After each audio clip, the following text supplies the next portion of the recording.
একজন অতি সাধারণ বাড়ির গৃহিণী আমি, সেই জন্যই ঘরে বাইরে সমস্ত কিছুই বৃষ্টি মাথায় করেই কিন্তু ম্যানেজ করতে হচ্ছে। তো চলো আজকের ভিডিওটা এখান থেকে স্টার্ট করছি।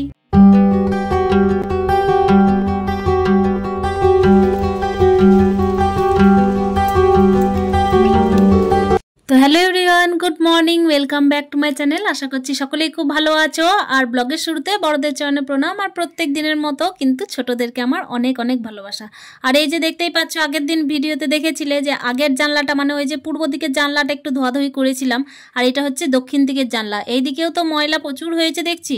এদিকে ওই যে ধুলোবালিগুলো যে নোংরা পেয়েছে, মানে নোংরা বলতে জলটা পেয়েছে, সেই নোংরা জলগুলো কিন্তু একেবারে জানলাটা একেবারে কিন্তু কাদা ছিটে অবস্থা করেছে। তো সেই জন্যই কিন্তু আমি এই যে আবার ফিল্টারের জলটা এনেছিলাম। আর হ্যাঁ বলি, এটা কিন্তু আগের দিনের ফিল্টারের জলটা আমি স্টোর করে করে রেখেছিলাম বালতির মধ্যে, সেজন্যই কিন্তু কাজে লাগিয়েছি।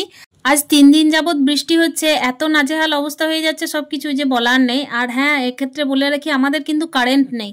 আর এখানে যে আলোটা দেখতে পাচ্ছ, এটা হচ্ছে এমার্জেন্সি যেগুলো জলে সেইটাই। তো এটাও কিন্তু সার্ভিস দেবে বেশিক্ষণ বলে মনে হচ্ছে না। আর এই যে বিছানাটা একটু পরিষ্কার করে নিলাম, যেহেতু বাইরে বৃষ্টি পড়ছে, বাইরের কাজগুলো সারলে কিন্তু বিছানাটা পরিষ্কার করা যাবে না, সেই জন্যই কিন্তু ভিজে অবস্থায় আর উঠবো না বলেই দেখো বিছানাটা একেবারে পরিষ্কার করে নিলাম। আর মেঘের অবস্থা দেখছো, একেবারে যেন অন্ধকার হয়ে আসছে। তো এর মধ্যেই দেখো বিছানা গুটিয়ে কিন্তু বাইরে চলে যাব। আর কি বলো তো, আমাদের এখানে কারেন্ট নেই, সেজন্য বাড়িতে জল নেই, তার সঙ্গে হচ্ছে এত পরিমাণ ঝড় উঠছে যে বলার নেই কিছু। তো দেখলাম যে না, জানলাগুলো একটুখানি খুলি, যেহেতু কাল থেকে বন্ধই রেখেছি। তারপর আমি কিছুক্ষণ জানলা দিকে তাকিয়ে তাকিয়ে অপেক্ষা করছিলাম যে বৃষ্টি কতক্ষণে থামুক, কিন্তু বৃষ্টি কোনো মতেই থামছিল না। এই যে ঝিরঝির করে বৃষ্টি হয়েই যাচ্ছিল। আর হ্যাঁ, আজকে আমাকে একটুখানি বাইরেও যেতে হবে, ছেলের আছে গানের পরীক্ষা, তো সেই দিকেও কিন্তু তাড়াহুড়ো। এদিকে ঘরের কাজটাও সারতে হবে, বাইরের কাজটাও সারতে হবে, আর ছেলে নিয়ে এইভাবে তাড়াহুড়ো করে কাজ করতে হচ্ছে আমাকে।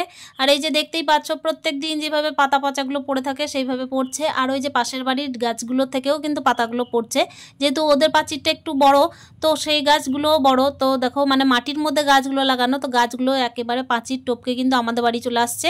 আর এই যে তার জন্য কিন্তু উঠোনেও প্রচুর পরিমাণের পাতা ঝরছে। তো সেই জন্যই না, আমি পাতাগুলো যেহেতু পচতে লাগছে, সেই জন্যই কিন্তু প্রত্যেকদিন এইভাবে ঝাড় দিয়ে দিয়ে পরিষ্কার করে দিচ্ছি। আর ওই যে জল দেওয়া তো দরকার পড়ছে না, তবে হ্যাঁ, যে জায়গায় দেখছি কাদা কাদা সেই জায়গায় একটুখানি জল দিতে হচ্ছে। কালকে যে মুহূর্তে আমি ভিডিওটা আপলোড করেছি, তারপরই কিন্তু 3% চার্জ। এবার ছেলে বলছে, যেহেতু ওর শরীরটা একটু ভালো নেই, বলছে মা একটুখানি টিভি দেখবো কিংবা হচ্ছে ফোন দেখবো। তো টিভি তো চালাতে পারছি না, 3% চার্জে আর কি করেই বা ফোন দেখা হয়। তো কোনো রকমের ফোনটা আর কি অন করেছে, তারপরই কিন্তু গেছে সুইচ অফ হয়ে। পাড়ায় একজনের বাড়িতে ইনভার্টার আছে, তো তাদের বাড়িতে আশা করছি কারেন্ট যাওয়ার কোনো বিষয়টা নেই। তো কেউ কেউ দেখছি ওখান থেকে চার্জ দিয়ে আনছে। তো আমি ভাবলাম যে অনেক রাত হয়ে গেছে, আমার বিষয়টা জানা ছিল না। তো এই প্রক্রিয়া আমিও কাজে লাগিয়ে কিছুক্ষণ চার্জে দিয়ে কিন্তু এখনও পর্যন্ত ফোনটা চালাচ্ছি। যে মুহূর্তে ভয়েস দিচ্ছি সেই চার্জেই। তবে হ্যাঁ, বেশিক্ষণ সার্ভিস হয়তো দিতে পারবে কিনা সন্দেহ। আসলে এতটাই ঝড় বৃষ্টি হয়েছে এখানে যে পোল উল্টে গেছে, তারপর হচ্ছে গাছ উল্টে গেছে, তারপর মানুষজনের ক্ষতি হয়েছে, দোকানপাট উল্টে গেছে, পাঁচির পড়েছে, মানে ভাবতে পারছো আমাদের এখানে কি দুর্যোগ চলছে। তো এইভাবেই কিন্তু আমাকে দেখো, ছেলেকে নিয়ে এখানের থেকে কিন্তু আমাকে অনেকটাই যেতে হবে গানের পরীক্ষা দিতে। আর যে গাড়িকেই বলছি সেই গাড়িই না করছে, আসলে অটোর কথা বলছি, যাকেই বলছি তাকেই মানে সেই আর কি না করছে। আর টোটোর মধ্যে যাওয়া কিন্তু খুব একটা মানে সুবিধার নয়, কেন কি এর মধ্যেই টোটোতেও কিন্তু দুর্ঘটনা ঘটেছে। আর এই যে বৃষ্টির কারণেই ঘটেছে, ঝড়ের কারণে ঘটেছে, প্রচণ্ড পরিমাণে ঝড় উঠছে একবার করে। তো দেখো, এর মধ্যেই কিন্তু যেহেতু আমি সাধারণ বাড়ির বউ, সেহেতু কিন্তু বেশি ফেসিলিটি নিয়ে কিন্তু জীবনযাপন করা আমার অভ্যস্ত নয়। সব রকম ব্যাপারেই কিন্তু মানে সব রকম প্রাকৃতিক দুর্যোগের মধ্যেও কিন্তু নিজেকে চালিয়ে নেওয়ার চেষ্টা করতে হয়। আর প্রতিকূলতার মধ্যেই কিন্তু জীবন কাটানোটা আমার মনে হয় যে বেটার। কেন? এই কারণেই, কেন কি প্রতিকূল আর অনুকূল পরিস্থিতি নিয়েই কিন্তু জীবন যে রকমভাবে চলবে সেই রকমভাবেই কিন্তু চলতে হবে, মানে প্রকৃতি যেভাবে চলবে সেইভাবেই তোমাকে চলতে হবে। তো দেখো, তোমাদের সাথে গল্প করতে করতে এই যে আমি এই যে দরজার দেখো তালাটা খুলতে ভুলে গেছিলাম সকালে। আসলে কি বলতো, সকালবেলায় উঠলে তো তালাটা খোলা হয়, যেহেতু দরজায় জল দেওয়ার থাকে। কিন্তু এখন কি হচ্ছে, তালা খোলার কিন্তু দরকার পড়েনি আজ, আর ভুলেও গেছিলাম, যেহেতু দরজায় আর জল দিতে হয়নি, জল তো আপনি আপ হয়েই যাচ্ছে। কখনো কখনো মেঘের দিকে তাকাচ্ছি, কখনো কখনো বৃষ্টির পরিমাপটা দেখছি যে কি হারে হচ্ছে না হচ্ছে। তো সেই অনুযায়ী কিন্তু কাজ করার চেষ্টা করছি। কিন্তু কি বলতো, ওই যে ঘড়ির কাঁটা তো তোমার জন্য থেমে থাকবে না, সেটা কিন্তু চলতেই থাকবে। আর আমাকে কিন্তু 10টার সময়ই বেরোতে হবে, মানে 10:30টার মধ্যে পৌঁছাতে হবে। তো 10টার মধ্যে কিন্তু আমাকে রান্না কাজ সমস্ত সেরে ফেলতে হবে। এদিকে কাজ করতে শুরু করেছি 6টা থেকে, তার আগেই কিন্তু উঠে পড়েছিলাম। ওই যে তাড়াহুড়ো করে সব কাজ সারতে হবে। আর কারেন্ট তো থাকছে না, এর মুহূর্তে কিন্তু আমাকে সব কিছুই অ্যারেঞ্জমেন্ট করে দেখো রান্না বান্না সেরে নিতে হবে। আর কি বলো তো, মেঘের পরিস্থিতি এতটাই খারাপ যে যতটা তাড়াতাড়ি সেরে নেওয়া যায় ততটাই ভালো, আর যত তাড়াতাড়ি বেরিয়ে যাওয়া যায় ততটাই মঙ্গল। কেন কি ফিরেও আসতে হবে, আর ছেলের হচ্ছে এই মুহূর্তে প্রচণ্ড পরিমাণে ঠান্ডা লেগেছে, এর মধ্যেই কিন্তু ডাক্তারের কাছেও নিয়ে যেতে হবে। তো সেটার জন্য আমি সময় পাচ্ছি না, কেন কি এই যে মেঘের অবস্থার জন্য, মেঘের অবস্থা এতটাই খারাপ যে বাইরে বের করলে ঠান্ডা লাগবেই লাগবে, আরও লাগবে আর কি, লেগে আছে আরও লাগবে। কিন্তু ব্যাপার হচ্ছে এই যে গানের পরীক্ষা, সেখানে কিন্তু দেখো আমাকে মানলে চলবে না অন্য কিছু, কেন কি গানের পরীক্ষাটা হবেই হবে, সেই জন্য আমাকে নিয়েও যেতে হচ্ছে। তো চলো এই যে বাসনগুলো ধুয়ে নিচ্ছি, একবার করে কিন্তু ঝড়ের মতো উঠছে আর একবার করে হচ্ছে যে বৃষ্টিটা কিন্তু ঝেপে আসছে, আর কখনো কখনো ঝিরঝির করে তো পড়তেই আছে, ওটা তো ননস্টপ। তো চলো এইদিকে দেখো বাসন টাসনগুলো মেজে নিচ্ছি। রাত্রিবেলায় না ভেবেছিলাম যে মেজে নেব, কিন্তু কি বলো তো, একেবারেই অন্ধকার, কারেন্ট নেই, কোনো রকমে খাওয়া দাওয়াটা সেরেছি, এই জন্য কিন্তু আমি আর পারলাম না কাজগুলো করতে। আর সকালের বাসন এই যে সকালেই মাজতে হচ্ছে, মানে রাতের বাসনটা সকালেই মাজতে হচ্ছে। কি করব, এদিকে বাসি টাসি কাজ সেরে স্নান সেরে নিয়েছিলাম, তারপরে কিন্তু চলে এসেছি দেখো ঠাকুরের বাসন নিয়ে। আর ঠাকুর পুজোটাও তো প্রত্যেক দিনের ব্যাপার, তাই ওটাকে ফেলেই বা কী করে বাইরে চলে যাই বলো, যেহেতু আমি ছেলেকে নিয়ে একা, সেহেতু কিন্তু এটা আমাকেই করে নিতে হচ্ছে। কখনো কখনো মা যখন রাত্রিবেলায় আসে তখন কিন্তু পুজোর বাসনটা ধুয়ে দিয়ে যায়, কিন্তু এই যে আজকে মাও আসতে পারেনি রাত্রিবেলায়, যেহেতু প্রাকৃতিক এই যে দুর্যোগ চলছে আমাদের এখানে, সেই জন্য আসতে পারেনি। তো চলো এবার আমি মেজে নিই। আর ওই যে আমি যেখানে বাসনটা ধুই আর কি, ঠাকুরের বাসনগুলো, সেইখানে না বসে এইখানে দরজায় বসলাম, কেন কি বৃষ্টিটা ঝিঝির করে পড়ছে। আর ওই যে কাকিমাকে দেখছো, একটা কাকিমা আমার সাথে কিন্তু কনস্ট্যান্ট কথা বলে যাচ্ছিল, ফুল তুলছিল আর কি, বাইরে বাইরে আমাদের পাঁচিলের ধারেও যে ফুল গাছগুলো ছিল সেগুলোর থেকেও ফুল নিচ্ছিল, দিয়ে একটুখানি গল্প করছিলাম। তো চলো এইদিকে দেখো পুজোর বাসনগুলো মেজে নিয়েছি। আর কি বলো তো, খুব বেশি জল নিয়ে কাজ চালাচ্ছি না, কেন কি একেবারে আমাদের এখানে কারেন্ট নেই, তার কারণে কিন্তু মোটরটাও আর কি চালু হচ্ছে না, আর ট্যাঙ্কির মধ্যে কিন্তু একেবারে জল খুব কমই বলতে পারো। তো চলো তোমাদের সাথে গল্প করতে করতে এদিকে কিন্তু টুকটুক করে আমার অনেক কাজ সারা হয়ে গেল, আর বর্ষার মধ্যে বৃষ্টির মধ্যেই কিন্তু সারা হয়ে গেল। এটা তো বর্ষাকাল নয়, এটা শরৎকাল, তবু দেখো বৃষ্টিটা যেন একেবারে ঝমঝমিয়ে এই টাইমেই পড়ছে।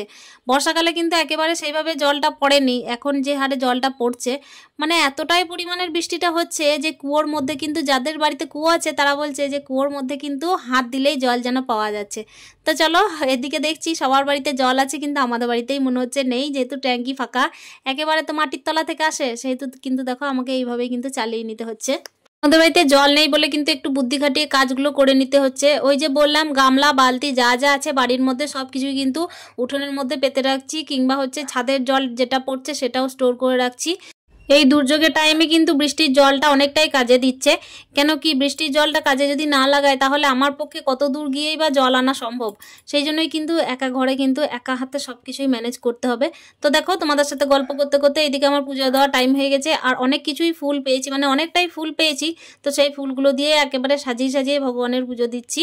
আর কি বলো তো, ফুলের গাছগুলো না একেবারে নুইয়ে পড়েছে পাঁচিলের ওই পাশ দিয়ে, তাই পাঁচিলের ওই পাশে যাওয়া যাচ্ছে না। তবে হ্যাঁ, আজকে গেছিলাম বলেই কিন্তু অনেকটা ফুল নিয়ে এসেছি, মানে পাঁচিলের ওই পাশে একেবারে পরিষ্কার পরিচ্ছন্ন জায়গা, কিন্তু ঘরের ভেতরে এতটা ফুল পাই যে বাইরে যাওয়ার প্রয়োজন পড়ে না। তো চলো এদিকে পুজো টুজো হয়ে গেল, তারপরে কি বলো তো, সবজি টবজি যা ছিল ফ্রিজের মধ্যে সেগুলোই রান্না করছি। বেগুন রাখা ছিল, আলু রাখা ছিল, আর আজকে করব ডাল আর এক তরকারি ভাত। কেন কি ওই যে বললাম 10টার মধ্যে আমাকে বেরিয়ে যেতে হবে, তো সয়াবিন দিয়ে বেগুন আর আলু সব মিক্স করে কিন্তু একটা তরকারি করব, আর ডাল করব, আর তার সাথে ভাত। আর আজকে হচ্ছে তোমাদেরকে আমি রবিবারের ব্লগটা শেয়ার করছি। রবিবার তো একটু ভালো মন্দ খাওয়ার মানে দিন, কিন্তু দেখো আমাদের কপালে কিন্তু আজকে সেটা নেই। এই কারণে নেই, কেন কি 10টার মধ্যে আমাকে সমস্ত কিছু সেরেই ছুটতে হবে ছেলে নিয়ে। তো চলো যা আছে সেটা রান্না করে দিই, বেগুন টেগুন দিয়ে একেবারে যা তরকারি হয় সেটাই করে নেব, এক তরকারি ভাত। আর তার মধ্যে কিন্তু ব্যাগ ট্যাগগুলো গুছিয়ে নিতে হবে ছেলের। আর ছেলের কিন্তু একেবারে প্রচণ্ড পরিমাণে ঠান্ডা লেগেছে, জানি না কিভাবে গানটা করবে, তবে চেষ্টা করব যতদূর সম্ভব। কিছু কিছু মুখস্থর ব্যাপার থাকে, সেইগুলোও দিয়েছি করতে, তো সেইগুলোকে মুখস্থ করিয়ে দিয়েছি। এই কারণেই প্রথমবার পরীক্ষা দিচ্ছে, কিভাবে দেবে না দেবে আমি তো সেইভাবে এক্সপিরিয়েন্স আমার নেই। তো চলো এদিকে রান্নাবান্নাটা সেরে ফেলি, আর ওদিকে ছুটবো, তাড়াহুড়ো তো লেগেই আছে প্রত্যেক দিনের মতোই আজকেও। এই যে তোমাদের সাথে গল্প করতে করতে আমি কিন্তু ওদিকে ভাতটা বসিয়ে দিয়েছিলাম, তার সাথে ডালটা নামিয়ে দিয়েছি, আর এখানে এই সয়াবিন আলু বেগুনের তরকারিটা মোটামুটি সিদ্ধ হয়ে এসছে। তো এটা কিন্তু একেবারে ঢেলে নিলাম, তারপর একেবারে ভাত টাতগুলো যেগুলো আছে সেগুলোকে একেবারে মাঠ ঝরিয়ে নেব। সাধারণ বাড়ির বউ বলে কিন্তু অনেকটাই সাধারণভাবে জীবনযাপন করার চেষ্টা করি। ওই জন্যই কিন্তু দেখো এক তরকারি ভাত হলেও কিন্তু খেয়ে দিয়ে একেবারে ছুটতে হয়। আর কি বলো তো, বাড়িতে যেহেতু মেম্বার নেই সেহেতু কিন্তু এদিক ওদিক ঘরে বাইরে সমস্ত কিছু আমাকে সামাল দিতে হবে। এই মুহূর্তে ছেলের খাওয়া দাওয়া করার একেবারে ইচ্ছা নেই। এই যে রান্না বান্না করলাম, ওর কিন্তু একেবারেই ইচ্ছা হচ্ছিল না খাওয়ার জন্য। আর সত্যি করেই ও কিন্তু একেবারেই খাওয়া দাওয়া না করেই চললো। কয়েকবার হয়তো মুখে দিয়েছে, মানে 2বার হয়তো মুখে দিয়েছে। এই যে দেখো একদম জড়িয়ে টড়িয়ে দিয়েছি। আর বৃষ্টি কিন্তু প্রচণ্ড পরিমাণের মানে ঝাপটা মারছে গাড়ির মধ্যে। যে দিকটাই ঝাপটা মারছে না সেই দিকটাই ওকে বসিয়েছি, আর যে দিকটাই ঝাপটা মারছে সেদিকটাই আমি বসিয়েছি। তো চলো এইভাবে কিন্তু যাচ্ছি। আর কি বলতো, প্রচণ্ড পরিমাণের ভিজে গেছিলাম। বৃষ্টিটা আবার শুরু হয়ে গেল, ওই জন্য কিন্তু আমরা রুমের মধ্যে ঢুকতেই পাচ্ছিলাম না। তো চলো আজকের ব্লগটা এখানে শেষ করছি। সাধারণ বাড়ির বউ ঘরে বাইরে ম্যানেজ করে দেখা করছে তোমাদেরকে নেক্সট ব্লগে। ততক্ষণের জন্য স্টে হ্যাপি মন, টাটা।